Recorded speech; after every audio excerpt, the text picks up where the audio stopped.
Hi, it's Gordon here with week 41 of 2012, A Year with Mya-Moe Unscripted. And this is the third in my three-part series on pickups and pickup systems. I'm going to say, and I'm going to talk this week really mostly about off-board controls. And it's what makes the pickup even more complicated because in the end, it's a system. You've got the pickup, the instrument, and the pickup that are going into cabling, often a box near the player, and then going into an amplifier, often a microphone on that amplifier, into a mixing board, and out to the audience. And all of those things can color the signal. And at some point we likely will have sound samples of the different pickups, but I will caution you that I don't think those are of much value. And the reason is there are so many other things that you can use to color that signal that just hearing the pickup doesn't tell you a lot. In the end, I think the person that's running the mixing board has a big impact on the overall sound of your instrument and your playing and your pickup.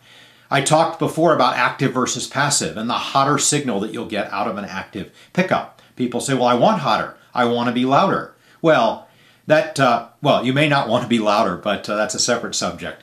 But the fact is that those things can all be affected by the amplifier and by the mixing board. And so having a hotter signal per se, in the end, doesn't really mean anything. It's just one part of the system.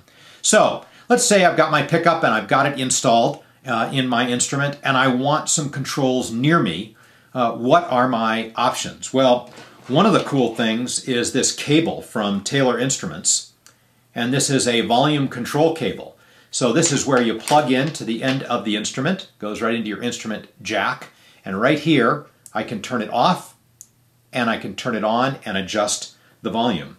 So for people that have a pickup and they don't have any onboard volume control but they want it, it's kind of a convenient place to have that volume control down where your strap attaches. There are a couple of preamps that are available. I talked about the Shatton pickup that we use for the resonator and the lap steel. Well, they make a pickup that's, or a preamp, I'm sorry, that's called the Mini Pre. So this can go right down at your feet, and you can see here a 1/4-inch jack where your instrument cable plugs into it from the instrument, and then you go out of this into the mixing board or your amplifier, and here you have a gain control on it. So people say, well, I would like a hotter signal coming out of my passive pickup. This will give you that hotter signal. Okay, there's also one from K&K, a little bit more complex. It has a little belt mount here. K&K, remember, is the company that makes the Twin Spot, our most popular pickup. And here you can see, again, 2 1/4-inch inputs, or I'm sorry, an input and an output. So your instrument cable goes in and from out of this to your amplifier or to your mixing board. And this one has a little bit more control than that Shatton one. This one you can see has controls for volume as well as EQ, mid-range, bass, and treble. So you can color the tone of your preamp or of your pickup with that. And this isn't just for K&K. You can use this on any passive pickup. Now here's a box that many of you may have seen. These are inexpensive. These are about $15, and they are a DI box. If you're going from your instrument into a long, what's called a snake, which is the wires, the bundle of wires on a big stage that take your instrument signal all the way to the mixing board or to the front of house system, then you need to have need to be plugged in to a DI box. So your instrument plugs in here, there's an input, and then generally what's used is this XLR cable output. It's a balanced output and reduces noise when the signal is run over a great distance. So it converts from an unbalanced 1/4-inch signal into that balanced XLR. Then there are higher end boxes. This is the LR Baggs Para-Acoustic DI.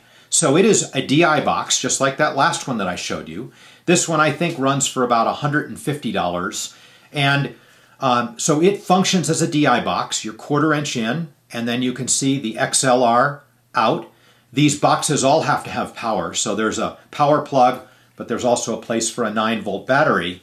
The cool thing about this LR Bag's Para-Acoustic DI is that if you're going to have a DI at your feet anyway, why not have a little bit more control on it? In fact, that other one that I showed you doesn't have any control at all. Well, this one has gain control. It also has notch filtering, so if you're getting some feedback or you're getting signals that you don't care for, if you want to notch out part of the signal, you can do that.